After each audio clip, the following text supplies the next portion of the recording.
Every generation thinks they are the first to feel lost.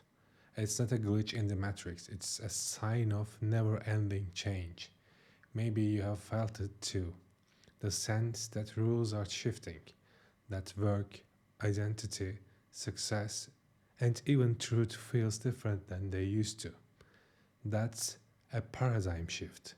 Welcome back, everyone, to the second part of Shifting Paradigm series, where we start a journey to make sense of the vibe humming beneath the everyday life to understand what's deeply changing our experiences. This series is an attempt to demystify what's happening right now and make a prediction for the coming decades ahead by looking into past and current paradigms and tracing how five invisible shifts have evolved across centuries.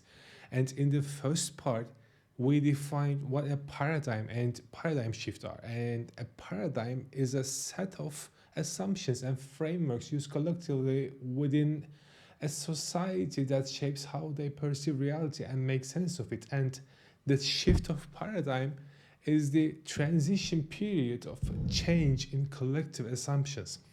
And further, we identified five grand paradigm oceans: the identity, culture, economy, energy, and politics. And then we have talked about some earlier historical paradigm shifts. If you haven't watched already, you can find the video in the description below. Now is the time to understand how our modern paradigms were built, at least just before November 30th, 2022, the day the public met ChatGPT. From merchant-led trade empires to factory cities to hyperconnected digital life, what we call the modern era is not one thing actually. It's a braided row of shifting paradigms, shifting assumptions, tangled on each other, but they are traceable. And that's what we are here to do. We will trace this thread. We do not go into the details of every historical development, but simply follow the rope to see the broader perspectives and perspective changes in core paradigms. And to be fair, which of these shifts cause what is not easy to dissect and tell. So please keep in mind that all of these shifts were happening interdependently and all at once. And for the sake of simplicity, I will talk about them in an order, somehow indicating a cause and effect relation, but not necessarily actually. Let's begin where modernity truly picks up the pace in the bustling ports of the Mercantile Age. This was the age of the first modern banks and early forms of venture capitals like Banco Medici and first chartered companies like Dutch East India Company or other early multinational corporations with armies or treaties or economic power that rivaled monarchs. The highest economic form of value was creating through international trade. The modest merchants of the previous era now bustling the economy through financing and finding new trade routes and bringing exotic products from the new world and enlarging their sphere of influence in every aspect of life. Let's look at our paradigm oceans, beginning with the economy paradigm. The fundamental development of this era that shattered old paradigms was happening deep inside the economy paradigm ocean, which is the change in the money or financing paradigm. See, in medieval Europe, interstate wars, often framed as crusades to uphold religious values, actually served as a primary engine for running any feudal states, where gold and silver were the exclusive domain of royals, nobles, and church. And in simple terms, these precious metals were hoarded from wars and used largely to refinance wars and conflicts. And this reflected a system where wealth was mostly static and tightly controlled among a group of elites. As population grew in states and resources diminished, wars helped both controlling population and, if successful, transfer some gain to royals, nobles, and decreasingly to other classes of the society. However, with the rise of mercantile economy, this rigid paradigm began to unravel as trade networks expanded across continents and maritime exploration opened new markets. The nature of gold money itself evolved from aesthetic store of value into the dynamic medium of exchange. Merchants and emerging states increasingly turned to credit as a means to finance long distance trade ventures and colonial expeditions, first financed by royals and nobles and then by wealthy merchants. And the development of financial instruments like bills of exchange and letters of credit allowed capital to flow more freely and efficiently. I mean, instead of relying solely on immediate transfers of gold and silver bullions across states, private investors began to use debt instruments to mobilize resources quickly and also share risks and invest in geographic expansion and also inventions of that era. For example, Banco Medici was known for being the first venture capitalist who used debt to investors in return of holding their shares. And further, they effectively use letters of credit to exponentially grow their wealth. A letter of credit is an arrangement where the buyer's bank guarantees payment to the seller's bank upon the delivery, exactly 90 days later. Because transporting large sums of gold bullions over land was too risky, traders deposited their florins, the currency of Florence, in one of the Medici's banks across Europe to obtain a letter of credit. And this innovation was key to the Medici's wealth machine in that age. At a time when usury was condemned as sinful, the letter of credit cleverly masked interest rate as a currency exchange. For example, the London branch would locate a buyer for the florins in Florence at a rate of 36 pence for per florin and the seller for 40 pence per florin, creating a profit margin of 4 pence per florin.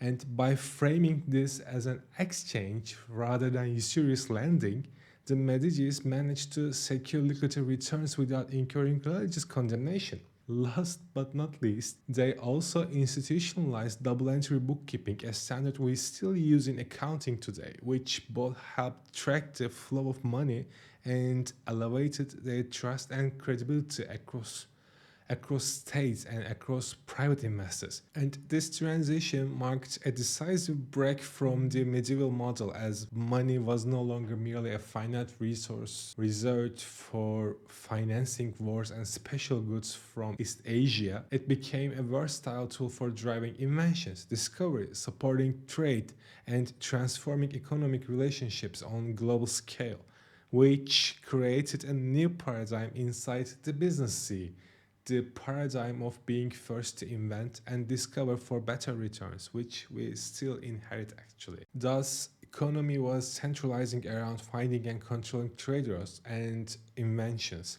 because that became the core form of value creation in that age, which made merchants wealthier. This was actually a time of wealth transfer from royals and nobles of Europe and people of the New World to the merchants of Europe. And this rising class of merchants were not only financing and risking their newly built capital to finance secure trade routes, they were becoming allies of the monarchs by providing debt to them and receiving different kinds of protection in return. So ultimately, this shift not only facilitated the financing of more complex and far reaching economic activities, but also gradually reduced the monopoly of money held by the traditional elite and by extent their political monopoly. And in time, merchants and monarchs became foes, paving the road to the French Revolution towards the end of the era. This political share of power was most vividly seen with the rise of the Dutch East India Company. This company transformed itself from a trading enterprise into a formidable political power by channeling its enormous wealth into strategic, territorial, and military ventures. As the first multinational corporation with the ability to issue shares, it amassed vast capital through its monopoly over many lucrative commodities. This financial prowess allowed the company to build and maintain fortified trading posts, raise its own armies, and negotiate treaties with local rulers in Asia. By leveraging this economic might, it effectively acted as a state within a state, influencing Dutch national policy and even waging military campaigns to protect and expand its interests. In doing so, the company not only redefined the boundaries of commerce but also reshaped the political landscape of its era, demonstrating how commercial power could be converted into tangible political influence, decreasing the importance of royal Dutch family, even though the kingdom held some shares of the company. And this brings us to the shift in identity. Until the mercantile economy, identity was, so to speak, only applicable to monarchs and their lineage and was usually connected to the wealth because only the wealthy had tools and power to dictate their history to be written, which is an indispensable part of self-perception, right? The urge to be known and leave a mark in this world. In the medieval world, identity was your destiny. You were born into a role, farmer, blacksmith, peasant, noble, and that role carried the weight of your entire life. But the mercantile age cracked open new possibilities for self-perception. With the rise of long-distance trade, banking systems, and transfer of wealth to merchants, this now wealthy class began defining themselves not by who their fathers were, but by what they did, actually.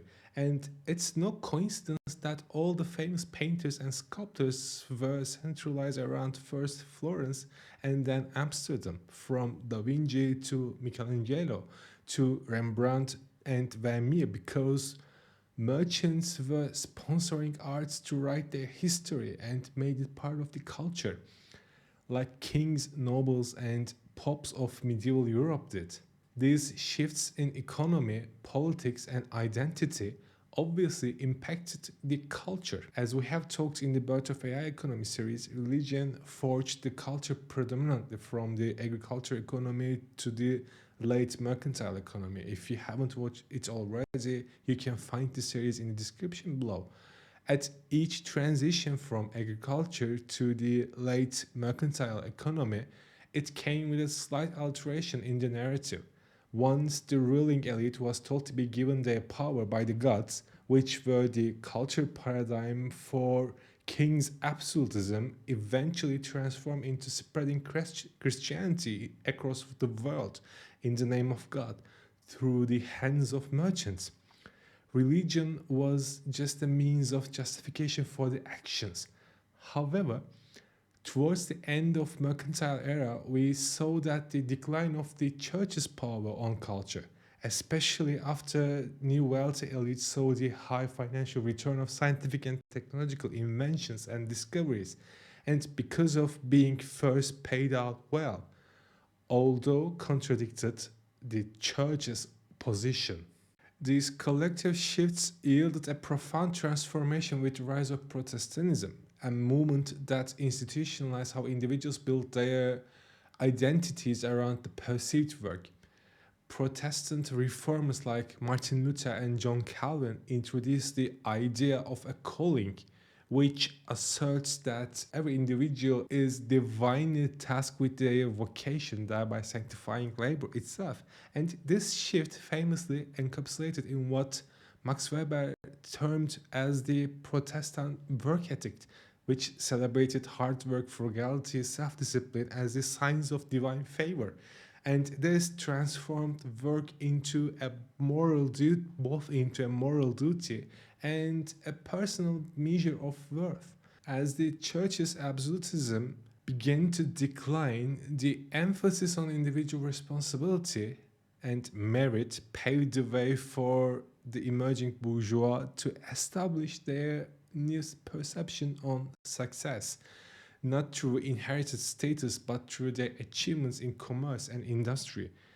In fact, Protestantism not only reformed religious practices but also ignited a cultural revolution that linked personal identity to productivity, laying the ideological groundwork for modern capitalism and the dynamic self-made ethos that characterizes our recent economic landscape. The Mercantile Age's innovation in trade and finance boosted a never experienced before growth, and it was addictive for merchants and obviously for states. This growth addiction created by the shifts in economy, politics, identity, and culture had set a new stage, and on this stage, there were fewer and fewer geographical frontiers to break because most of the new worlds were discovered, like, right? And less possibility to transfer resources from weak to powerful because big powers dominated everything, but more and more scientific and technological frontiers to challenge and jump over, which had the potential to satisfy the hunger for growth, and that inevitably led to an explosion in mechanization thanks to the first general purpose technologies since ages after the printing, the steam engines. This explosion of mechanization redefined economy. Economic paradigm was no longer crafting a mindset solely based on the ability to secure trade routes and financing, but on the capacity to harness machinery to produce and distribute goods in mass, creating a new wealthy club of industrialists. And this was not just about mechanization. Steam engines accelerated the transportation by powering ships and trains on railroads, thus accelerating the growth and movement of economies. And in a couple of decades, factories began to replace artisanal workshops all over the Western world, and agrarian populations of the previous era started to flock into cities as workers. Following steam engines, two another general purpose technologies were born in that era, the internal combustion engines and the electricity. They opened the possibility of continuing production after sunset, and internal combustion engine became the more mobile portable engine options compared to steam engines. And with these two inventions, industrial activities skyrocketed, but the need for more power to fuel this growth became the problem of the era. So energy became the fifth core paradigm that shaped the world. The need for securing energy production and transferring to the most needed places created a paradigm of centralized energy production and distribution. The age of power plants and oil mania had just started. All these technological developments, searching and transferring energy resources, establishing energy infrastructure, and building big production complexes required incomprehensible amounts of financing and mobility of money. Banknotes replaced gold completely in this era for the transactions, and to control the value of money, states established central banks with the sole power to run monetary policies, which cemented the idea of money as a dynamic and scalable medium of exchange irreversibly. And in politics, this increasingly reshaped itself around economic activities like making new legislations to form different commercial entities with different liabilities, and establishing financial institutions and stock markets to finance risk ventures flexibly. As production and distribution accelerated, growth sustained, and populations swarmed in rapidly expanding cities, and this created a new working class. The identity of individuals began to shift dramatically. People found themselves not simply as heirs to tradition, but as modern subjects of progress and industry, which spread the paradigm of identifying themselves by what they did to whole population, not just merchants, industrialists, or bankers of the previous era. And politically, the rise of powerful industrial centers catalyzed new forms of governance and social organization, which became the backbone of newly formed nation states.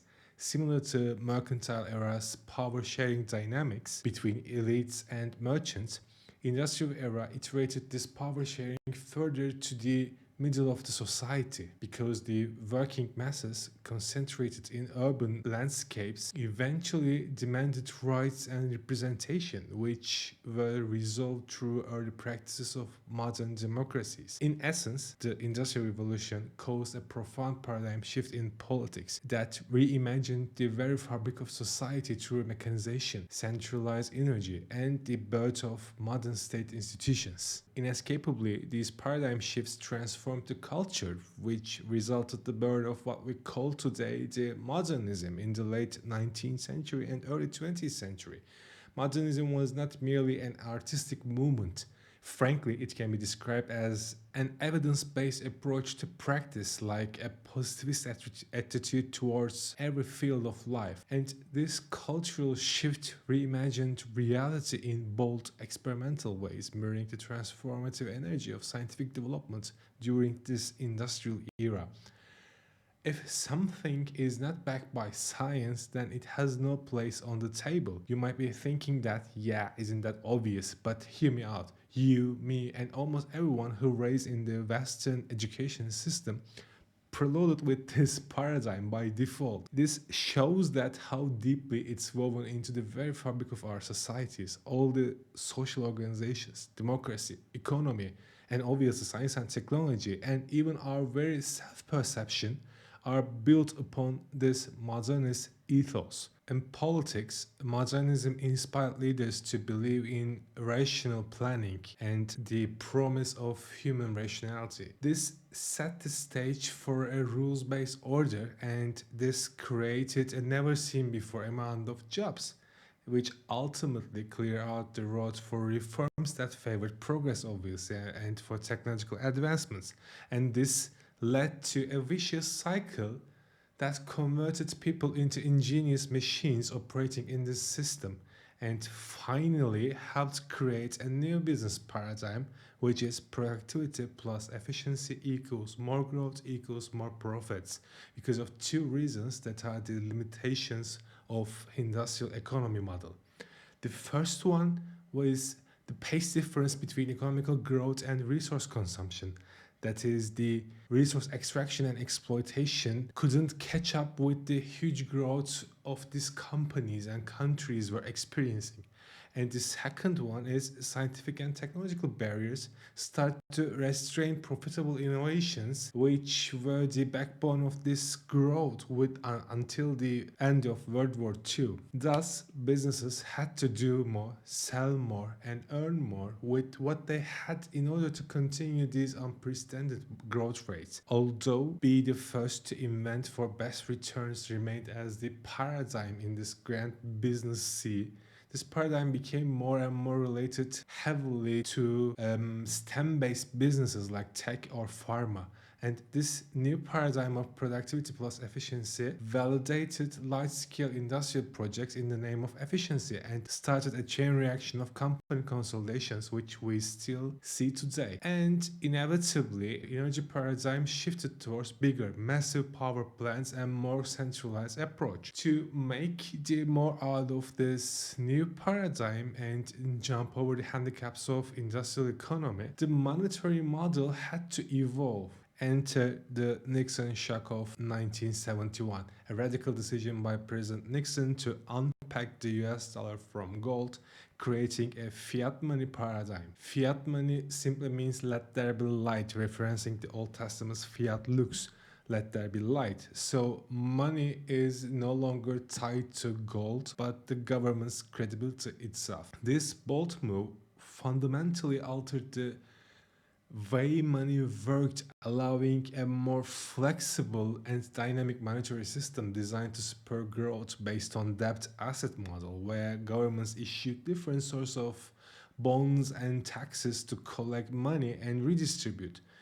Following the Nixon shock, US dollar was devalued and combined with the tax cut policies opened a new room for more consumption, which accelerated asset ownership for middle class through debt mechanisms. And this topic needs more explanation, so I'm planning to record a separate video in the next month about why do we have negative wealth to explain this in more details. So if you don't want to miss what's coming, like, subscribe and ring the bell button now. For now, let's note that fiat money unblocked growth in exchange for future debt. This new paradigms of productivity plus efficiency equals growth and debt-driven wealth for middle class reconfigured identity too. No longer was one's status defined solely by what they did, but rather by one's capacity to adapt, be productive, and contribute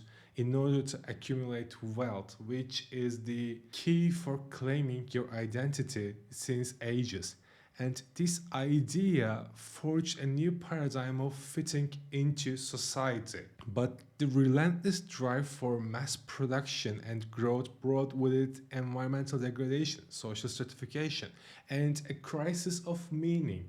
And this identity upgrade that glorifies one's capacity to adapt, be productive, and contribute, combined with the limitations of the industrial models becoming increasingly evident, whatever policies were tried to, opened a new road for the economy paradigm, the knowledge economy. Once again, the road for growth is to be paved by the capacity to invent, innovate, but this time not by a single person or small group of people, but through harnessing the power of collective intelligence. This era was characterized by the transformation of work from manual labor to the processing and management of information for knowledge generation that boosted productivity, efficiency, and innovation as well through utilizing networks of human intelligence shaped under modernism paradigm.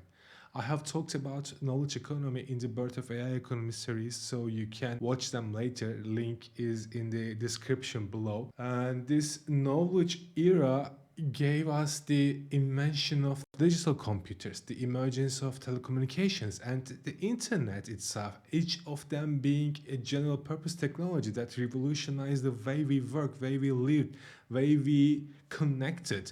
And the capital that once fueled vast merchant fleets and then giant factories and power plants now powered research laboratories and tech startups. Intellectual property has become as valuable as physical goods, if not more so, and investments are increasingly flowing into education, software, and innovation instead of solely into raw materials or manufactured products. And all these developments in technology and digitalization through harnessing human intelligence and upgraded self perception under modernism created another business paradigm, which is called Machine 1.0, where businesses created machines that take inputs and processes to create outputs, like automated manufacturing sites or automated distribution and packaging centers of big e-commerce stores. In this period, we saw the shift of manufacturing to developing countries to increase efficiency further because of their low-cost structure. And this was the first step towards globalization of economy and eventually of politics. And this and it was actually a product of both productivity efficiency equals growth and harnessing the power of human intelligence. Global funds and alliances finance the transformation of developing countries in the hope of increasing human intelligence capital of global economy. And this expanded the idea of modernism and modern states all over the globe, and which resulted a new paradigm under the identity ocean, which is the global citizens. And while all these developments were happening, there was another idea cooking deep inside in these oceans. The idea that reality itself wasn't fixed, that truth was not a universal constant, but something subjective, fragmented, and constructed by narratives shaped within the various social contexts. And this was postmodernism, a philosophical reaction against the modernism's rigid belief in absolute rationality, universal truths, and linear progress. And fueled significantly by globalization, postmodernism challenged the established power structures, questioned the validity of grand narratives like capitalism or democracy, and celebrated the plurality, ambiguity, and the blending of cultures and identities, which laid the groundwork for today's identity paradigm, which is an opposite of fitting into society, that is, the fuck society and be yourself, which became the cornerstone of hyper-connected digital world. Every Instagram post, every TikTok video is an ode to this paradigm. And this cultural reformation hit hard in politics. Its skepticism of grand narratives weakened the faith in traditional political ideologies like nationalism, capitalism, socialism, and democracy as universally valid systems. Its critique of authority and traditional knowledge structures encouraged greater skepticism toward political institutions and experts, fueling both democratic decentralization, like empowering grassroots movements, and erosion of the trust to traditional institutions. And this resulted in shift to identity politics, especially for left-leaning political structures. Although postmodernism dominated culture and identity and has a huge impact on politics, postmodernism itself couldn't manage to break the well-established bonds of economy paradigm, at least not yet. And to be fair, there were some attempts like Bitcoin, which tried to challenge the established monetary model by trying decentralized currency, but it is absorbed by current financial market and market converted it into a sort of speculative asset. And another attempt is decentralized creative economy, which can be described as an emerging paradigm that leverages digital technologies to empower individual creators and small communities through bypassing traditional gatekeepers like large corporations and platforms. And this model enables artists, writers, designers, and innovators to monetize their work directly, ensuring that the value flows more equitably to those who produce it rather than leaving huge chunks of economical value to the big platforms. However, it is not certain that if this emerging paradigm might alter the economy paradigm yet. And on top of these impacts, postmodernism paradigm silently started to transform energy paradigm. As trust for traditional structures eroded, individuals seek out ways to sustain their life without the interference of government and institutions. And one way to do this is securing energy resources for yourself and for your small community by going off grid. This desire and distrust created the emerging paradigm of decentralized energy grids, where people use their savings to invest in commercialized renewable energy products like residential solar panels.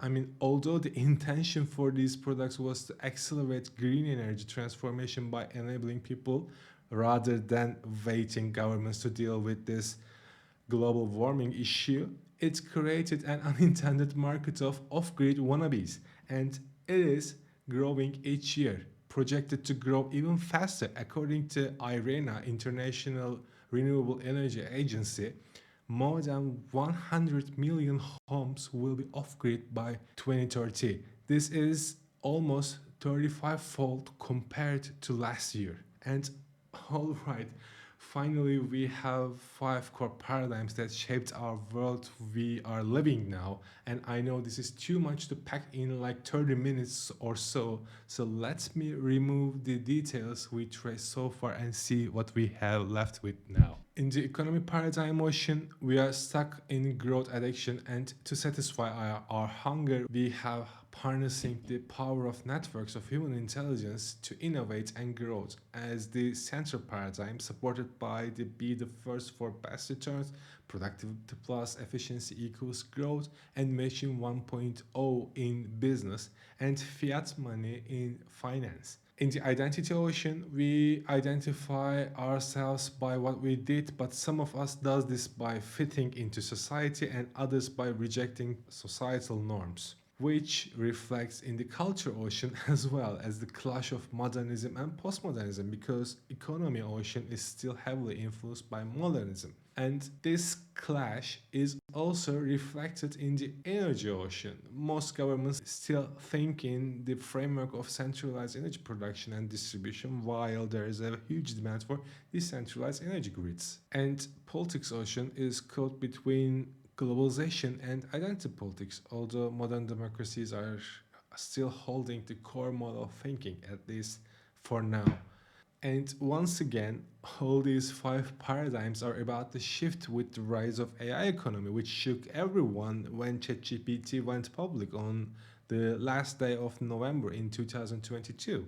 And in the next part, we will fine tune these paradigms to reflect the realities of new emerging world, and try to cast a vision for possible scenarios and talk about what we can do to stay relevant and leverage some opportunities maybe.